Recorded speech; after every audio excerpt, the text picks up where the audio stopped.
EA Interviews, episode 203. Inspiration, transformation, success stories, and the Imperfect Action Round. 7 days a week.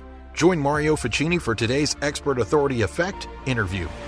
We're talking about podcasting today, and we're going to be talking about the tech side of podcasting. But even cooler than that, I have none other than Zachariah Moreno with me, CEO and co-founder of Squadcast.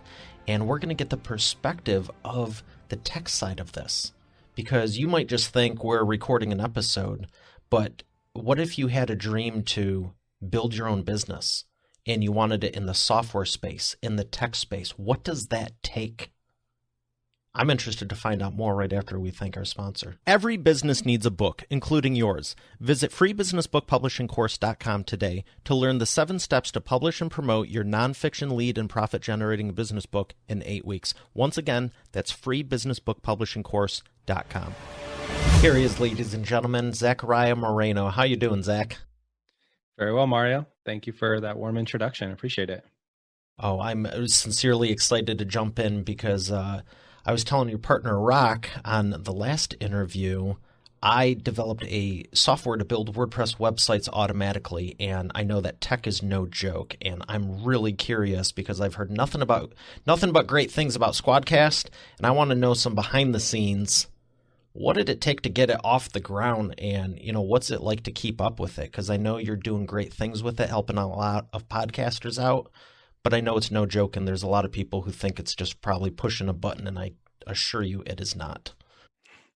There's a lot of buttons pushed, and respect for the work that you've done in technology. That's very cool to hear, and it's a very interesting journey that I find myself on, and we find ourselves on, and we're just tremendously grateful to start with to even have the opportunity to innovate and create some cool technology. And that's all in service of empowering podcasters to record quality remote conversations. So our mission is to remove barriers to quality conversation, and we remove a lot of those barriers, and are removing more, in fact, with the technology that we have the pleasure to develop. So that's been about a 4-year journey, and have made a lot of progress along the way, and it takes it takes a lot. So lots of time and listening go into creating really quality experiences for our customers and their guests to record these podcast interviews, and it's all really in service of their audience. So it's one of my great pleasures to help empower people to be creative, and this journey with Squadcast is the biggest impact that I've been able to have when it comes to helping people express their creativity. Well, I love what you're doing because there's so many people who want to get into podcasting, and some think it's this daunting task. And I will say it could be construed that way, and depending on your background, but that's true with anything. And other people are like, it's the simplest thing in the world, and then there's companies like you making it even simpler. And I just want everyone to be abundantly clear. How much do you I already know the tech plays a big role, but why shouldn't you worry about the tech side so much? Even though it's a huge part of it, what is the main thing they should be focusing on to have a quality interview, a quality episode? And then I'll piggyback on the tech that makes it happen. Yeah, so the obvious answer is typically you'll hear podcasters and OG podcasters, influencers talk about, microphone and audio interface, and in this case, the camera, and a number of these different kind of things that exist, little boxes that we put on our desk and those kinds of things. And those can help get quality audio. But when you are introducing a remote conversation with somebody on the other side of the planet, the constraints really start to change when it comes to capturing quality audio that to your audience is, it's kind of invisible to them, that you're not in the same place. So that's really the trick, is how can we make it easier, yes, so that it is fun to podcast, and that should be the case. You're not worrying about the technology or kind of if your guest file is going to show up after you're done recording. Those are things that you shouldn't even really have in your mind. They can distract you from having a really flowing and engaging conversation.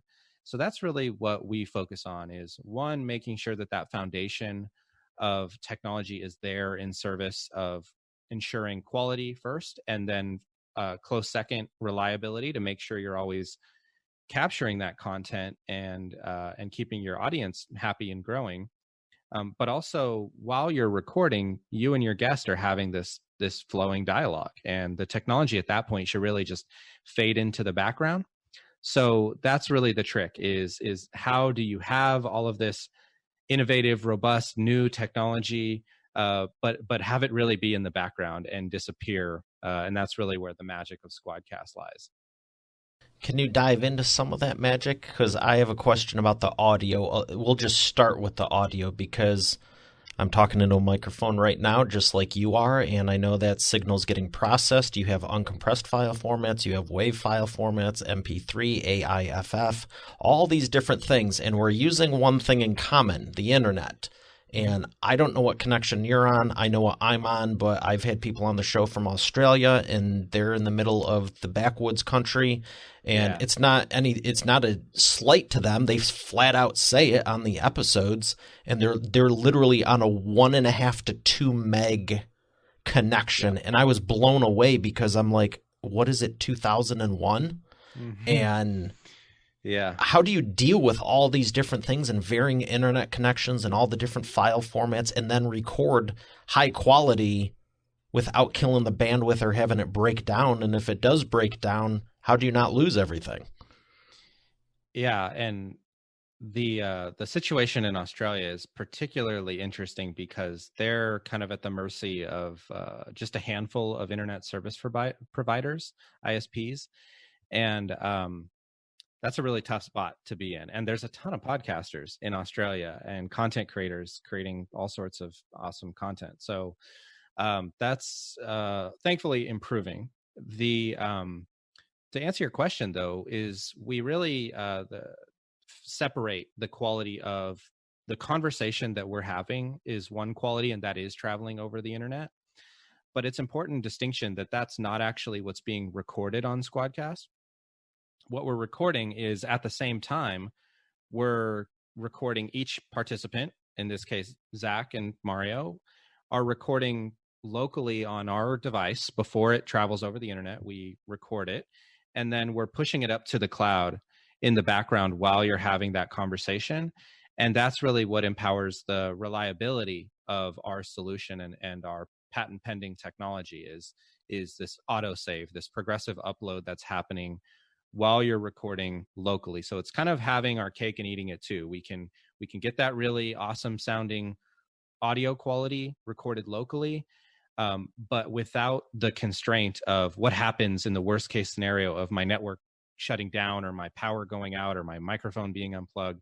All of these things can and will happen at some point. So we embrace that reality, and we engineer for this highly available, redundant solution. So I'm a huge space nerd, and that's how we got to the moon, right? Not everything worked perfectly.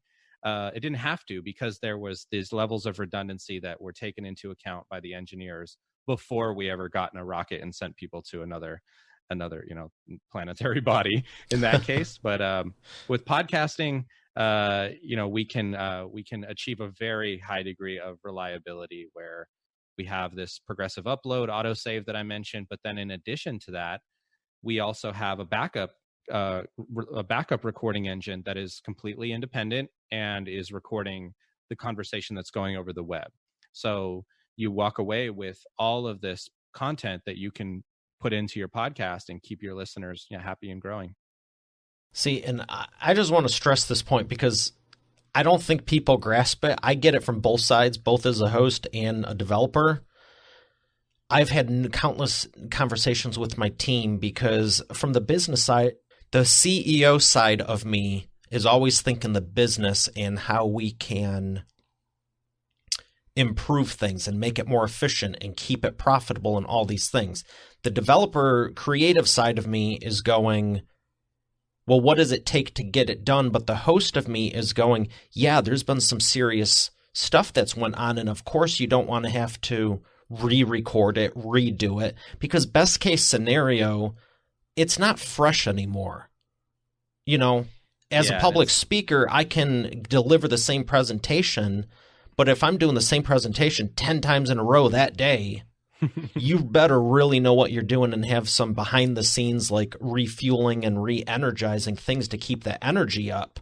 Yeah. And you can tell in people's voice. It's why I've implemented certain practices on filming and recording day, so that way it's always fresh, no matter, because the reality is I am saying some of the same stuff.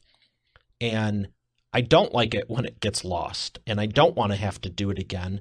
And heaven forbid you're doing an interview show, which I think a lot of podcasts are. Now you're dealing with logistics, insulting someone, this and that, and there's a degree of professionalism. And I think it's great you have this focus. And I will tell you, I'll tell Expert Authority World, not all systems do. One of the things that annoyed me about one of the ones I tested that I'm not going to mention because everyone had, whatever, I'm not going to mention it. When you're doing episodes back to back, you might only have 30 seconds in between. I can't wait 45 minutes to get that recording done. So I want to ask you, where was this when you were thinking of it? Was this like number one, or was this – it had to have been in the top 10. I know you're thinking about it the right way, and you developed – it sounds like you were thinking about the podcaster and then thought about everything they needed. You didn't just go, oh, that'd be a nice feature, then added it, did you? No, and we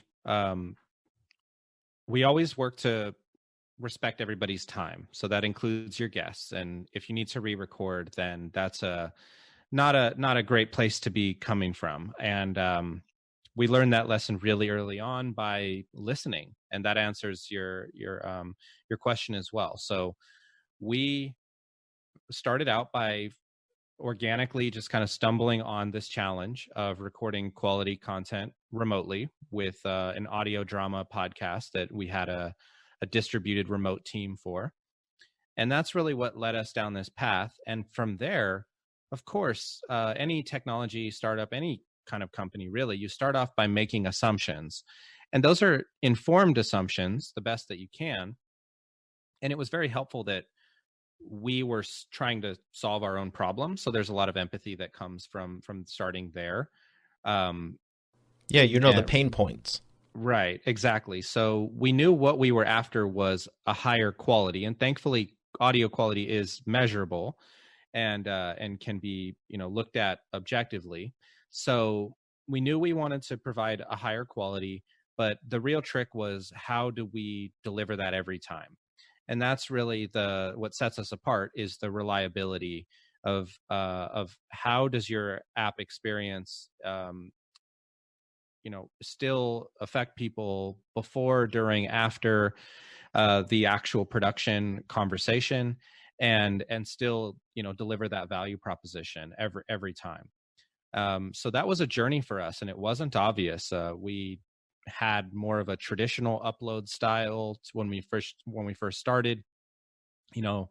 That took 45 minutes to use your example. When we first started, we got that down to about 15 minutes, and that's not workable. And it's a big step forward.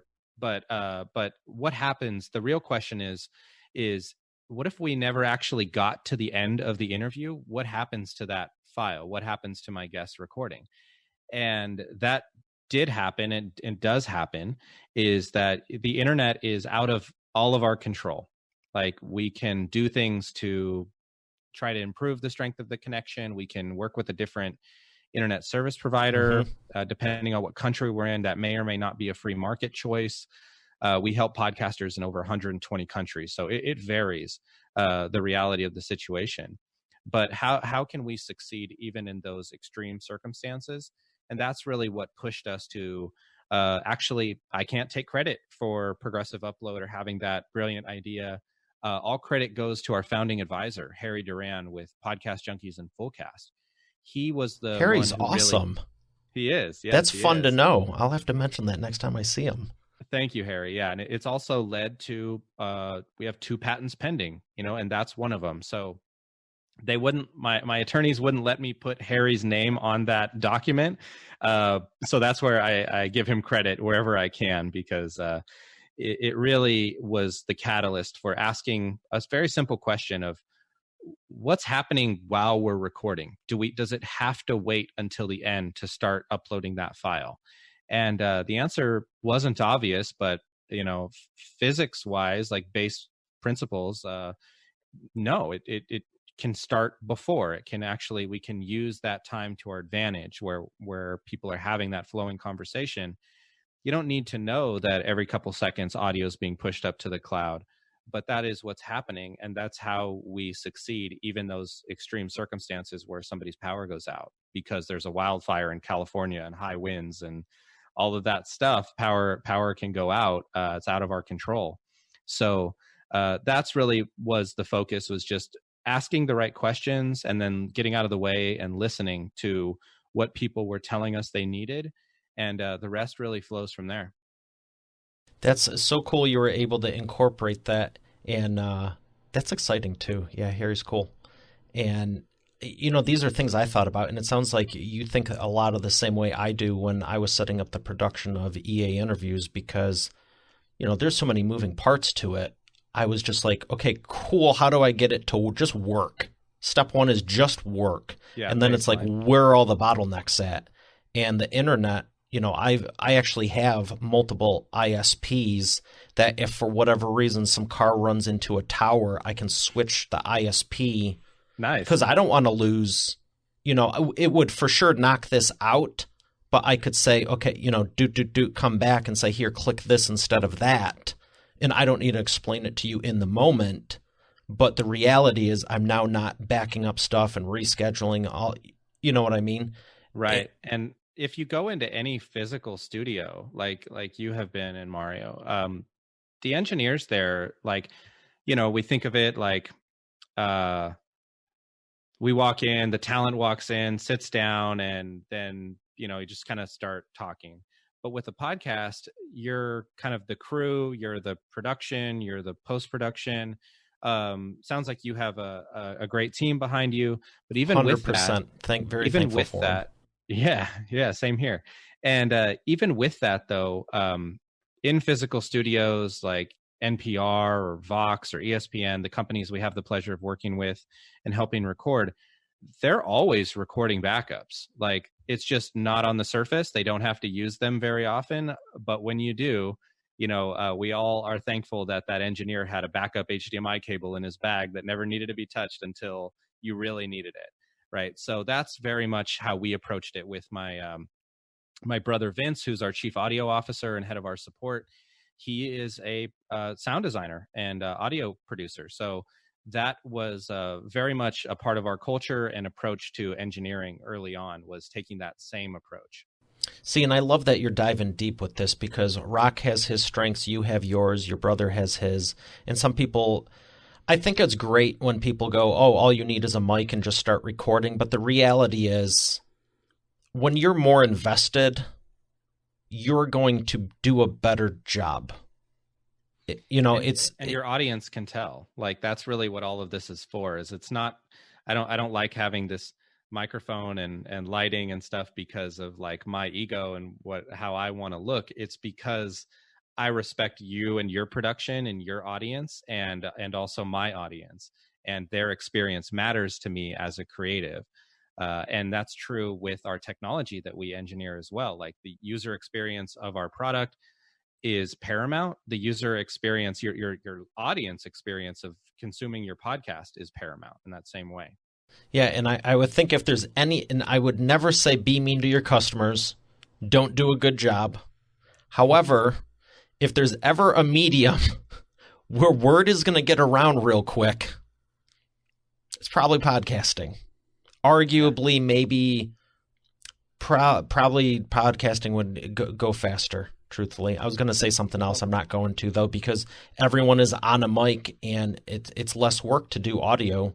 And people to piggyback off of that, though, the that's one of the strengths of working in this industry. And we learned that lesson very early on, that in an industry full of people who speak and talk for a living, we have to be really, really good at listening. And it's a gift that we have our entire industry speaking articulately and clearly telling us what they want and need from the technology that they're using to capture that speech. We doubled down on that really early on and have continued to invest in our community. Most recently, by hiring the best community manager in the world, I'm convinced is Ariel Nissenblatt with Earbuds Podcast Collective and Outlier, and now with Squadcast. That's something that we're continuing to invest in, and Ariel is crushing it already. She's been on the job for about 2 weeks, so thank you, Ariel. I'm happy to hear that, and I can tell you're doing it the right way, and I have no doubt you're going to be around for a long time because you're doing it the right way. You're not just taking the buy any old microphone approach and just start something, and there's nothing wrong with that. I want to be abundantly clear because I started with what I had, but I didn't stay there. Some people just stay there, and that's a whole mindset thing. But yeah, I think it's as complex as you need it to be, but because podcasting is kind of it's not like video where there's a YouTube where there's a centralized place that kind of is the standard setting body. It's moving in that direction, and who knows, maybe one of them will get there. I don't even know if I'll be upset with that, because if it's one less thing off my plate, there's plenty on it. And yeah, I think there's some merit to that thought experiment, and some of the early vision of Squadcast, went there, and we still have those, and that's really interesting momentum we see in the industry. But we focused really early on being the best at solving this problem of quality remote conversations that you get every time you walk away with your content, and your audience is really at the center there. So, having the gift of people telling us what they want and being able to articulate that very clearly is something that is an energy that we have harnessed, and that would only be possible through listening. So that's a core tenet, a principle within our culture. And I just want to reiterate what you said. It's a great expert authority insight. With an industry that talks, we need to listen. That was powerful. And not everyone does that, and it doesn't matter of the industry. Some people just, think they know everything. You need to humble yourself. And like you said with the lights and stuff, it's not because you're like, look at me. It's you want to give the best experience. The same reason I set everything up I did, because I go, I don't care if someone listens or watches or whatever. I just, enjoy the show. Exactly. And with podcasting, you should just start if you're interested in it, and you don't need much to start.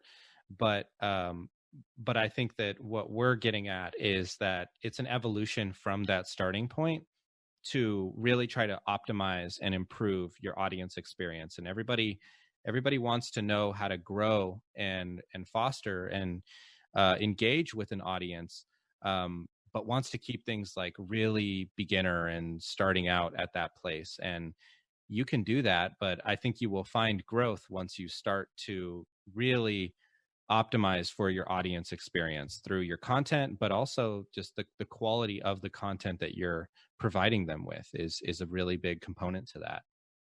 Wow. You're awesome. That was another great insight. I just thought of, like the butterfly. It's like you're not going to grow if you're always staying in the cocoon. Yeah, exactly. So it's beautiful because you can get started and there are no gatekeepers and no platform dictating to you or saying that you're going to be deplatformed or something like that. But it's kind of, I think a lot of people also a huge point right there. I heard that. Well, it's choosing when to add complexity and designing for that. And your production is the degree of complexity that it is. I'm sure there's a lot of reasons that have preceded that have gone into that warrant that complexity, that really add up to this very polished production that your audience, I'm sure, really respects and loves to take part in every week. So that's really where you have choices, and you can opt into those choices. But some choices impact your audience and others don't. So we're, to come back to the community, I love and really frankly miss going to meetups here in the Bay Area. There's great meetups on the city and on the East Bay, and we participate and contribute to all of those. And one of the first questions is microphone and hosting, and those are good questions.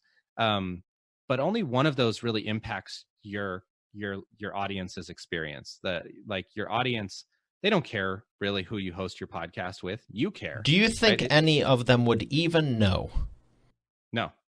No, and there's proof, because people switch their podcast hosting companies all the time, back and forth, and the audience can still subscribe, and it's completely detached from them. The quality of the audio is not improved by hosting.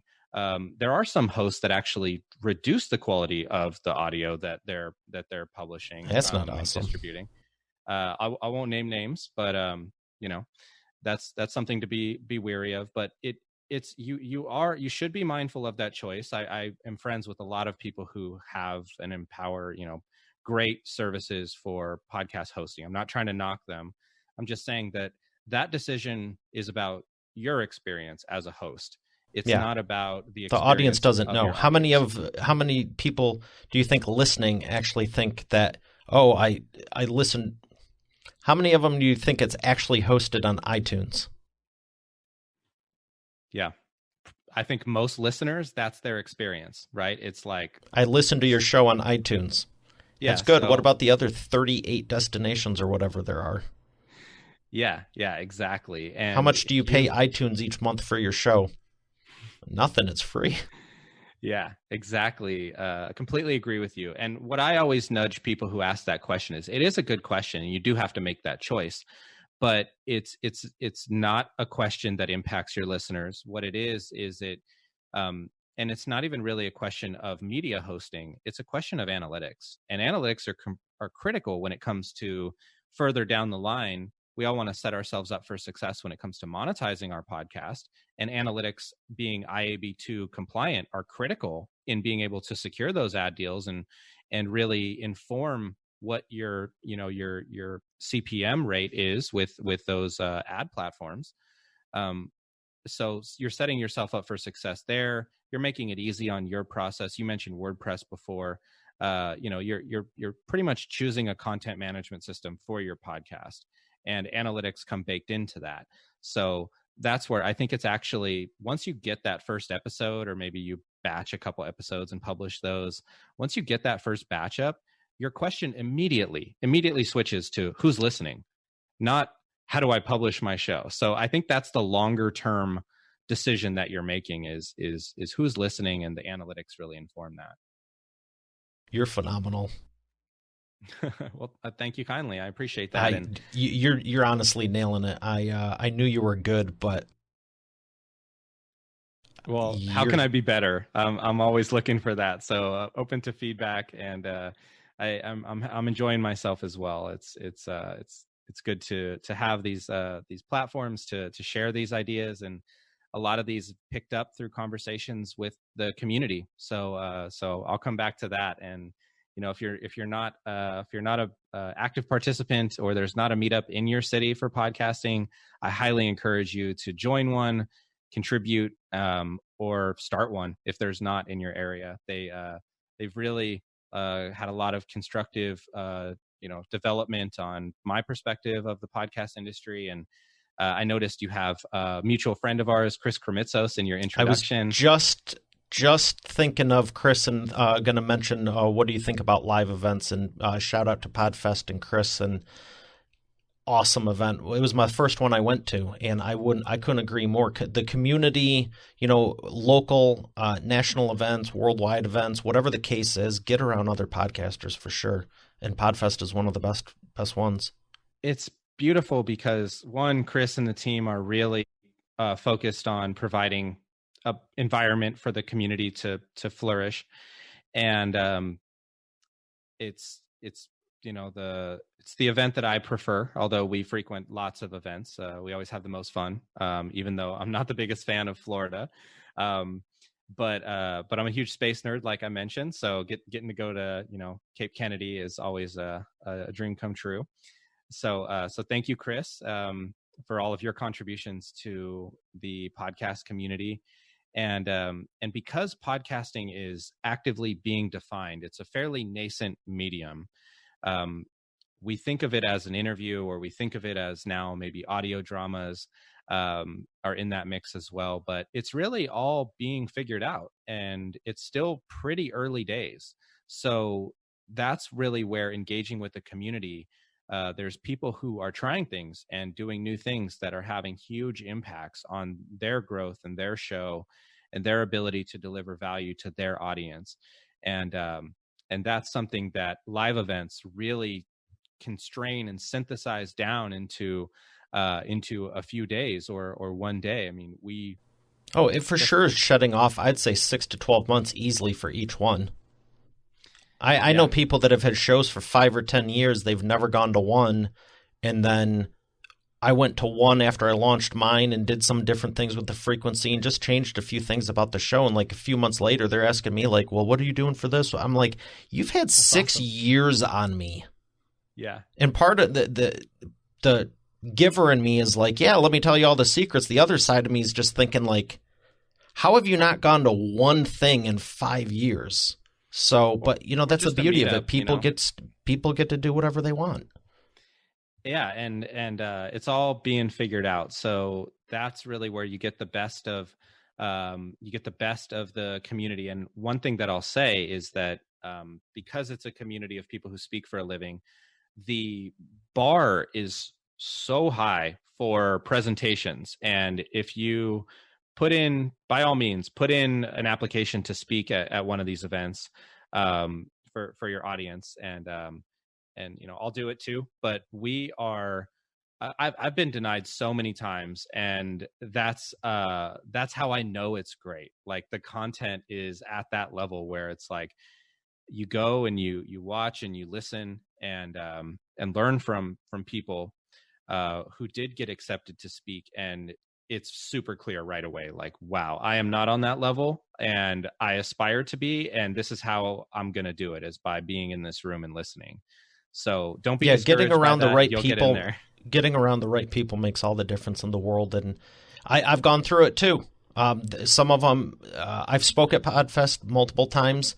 I've got denied from other stuff, and I'm like, cool. You'd appreciate it. It's just data. It's just feedback. Adjust. Try something new. Yeah.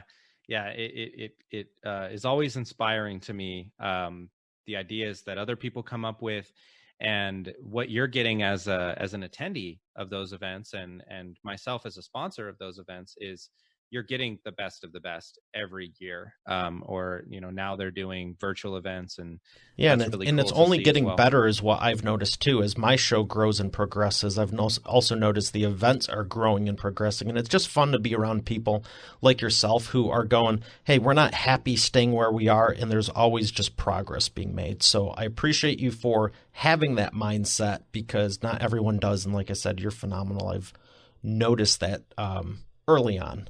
I got one more question for you, and this is a fun part before we go to the sponsor, and we'll come back for the imperfect action round, but it's the famous wheel of whatever.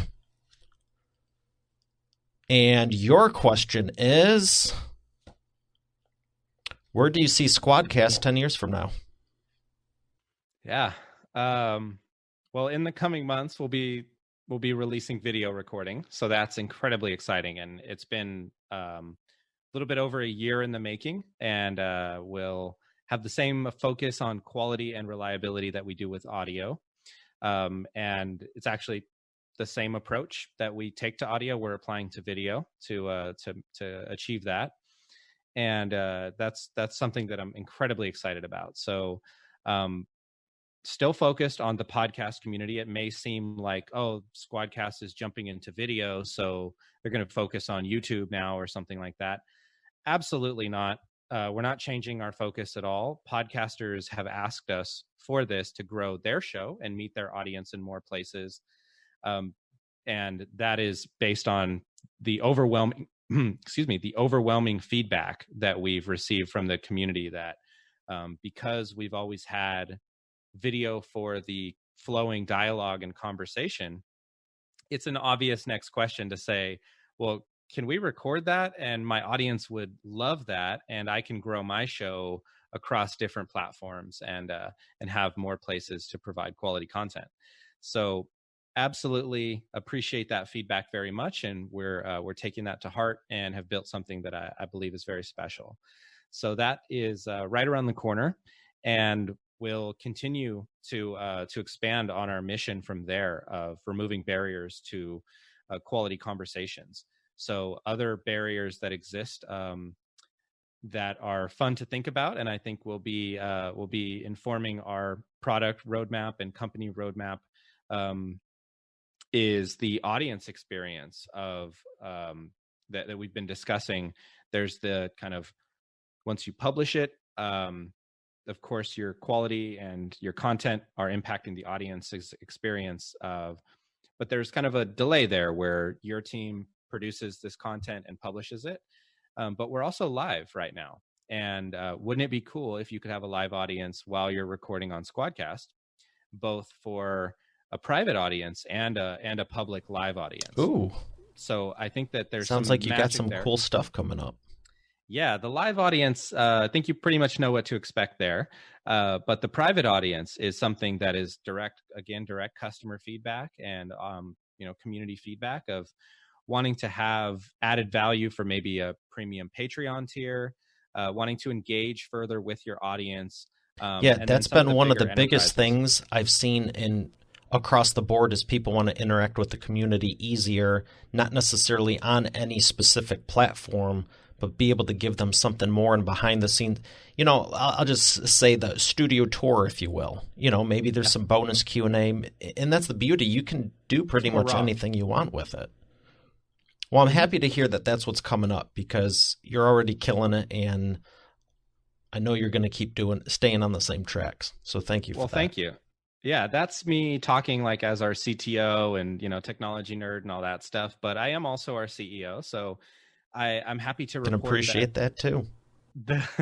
Thank you. The company that we're building is also paramount, because if we go off and build all this fancy technology, but we're not empowering that through a sustainable business model, then it's all for nothing, and Squadcast would disappear like tomorrow or something like that. Yeah. Knock on wood. You got to have that vision, and that's honestly why I asked you, because I have no doubt you're going to be around, and that's why I was like, can I get some company secrets out of here? Because I have before. One of the coolest emails I got, I asked someone in the email back from the team after we did the episode. They're like, I didn't even know what flavors were coming out. I'm like, this wheel of whatever is working in my favor here, huh?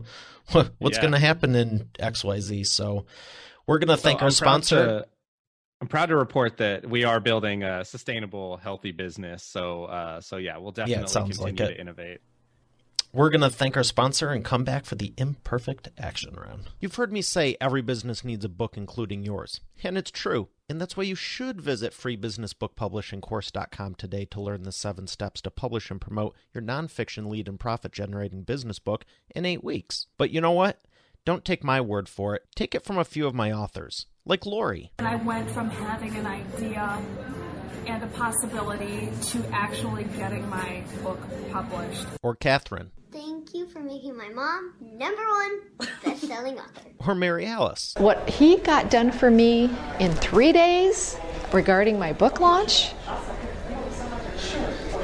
unmanageable. John Cody. I've worked with Mario over the phone and online, and he's been very helpful in getting me where I needed to go with promoting my books. Rocio. There's no way in the world I would have been able to do this with somebody else. I've attempted it in the past. It didn't serve me. As a matter of fact, I ended up more frustrated than anything. So this has been a very seamless process. Adele. If you're looking for an amazing business coach, I highly recommend Mario Ficini. Or Bill Benner. I can't make a higher recommendation than to work with Mario Ficini. He has been great for me, and right now I won't work with anybody else except for Mario. Hey, their words, not mine. Visit freebusinessbookpublishingcourse.com to get started now, and I look forward to hearing your transformation as the next video success story. Once again, that's freebusinessbookpublishingcourse.com. And we are back with the imperfect action round. Zach, are you ready to take imperfect action? Absolutely. All right, these are 60-second rapid-fire answers. The first one is, what is the fastest path to the profits? Listening.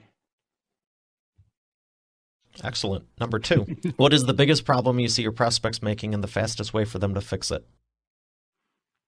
Not focusing on their audience, and that's really straightforward to fix by listening to your audience. I know that's counterintuitive because they're supposed to be listening to you as the podcaster, but listening to your audience is paramount.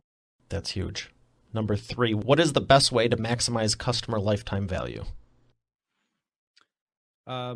Giving them a lot to look forward to, but also focusing on today. So focusing on today, but also the future. Being transparent with that. I think a lot of people in technology get secretive with it, and you're putting yourself in a vacuum. So you're not going to get the feedback that helps inform your direction. So getting out of that vacuum and giving people things to look forward to. Very good. What books would you recommend to Expert Authority World that have helped your business? Yeah, that's a good question. I really love the Shape Up book from Basecamp. That's one that I've read recently, and the I'll say the Startups for the Rest of Us podcast as well. Rob Walling is a mentor of ours, and I'm drawing a blank on the name of his book, but that if you listen to that podcast, he talks about it often. Beauty of the internet, you can find anything. Yeah, absolutely. So I love to learn from podcasts because of the kind of home court advantage, and it's fast as well. Excellent. Well, thank you for those. I have thoroughly enjoyed this. Where would you like people to learn more? Yeah, we are very open and part of the community. So if you're in the Bay Area, come to one of the meetups. We're always there and happy to contribute.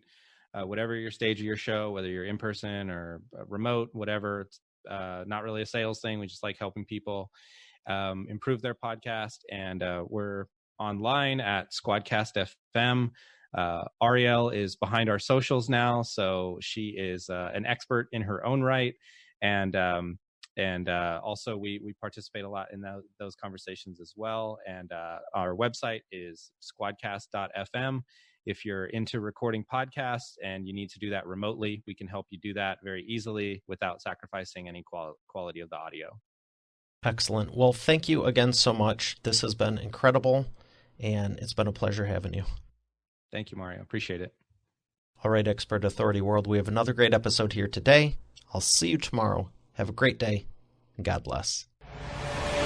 You're already the expert, but have you transformed your expertise into a tangible asset that will generate and qualify leads while increasing profit for you 24/7?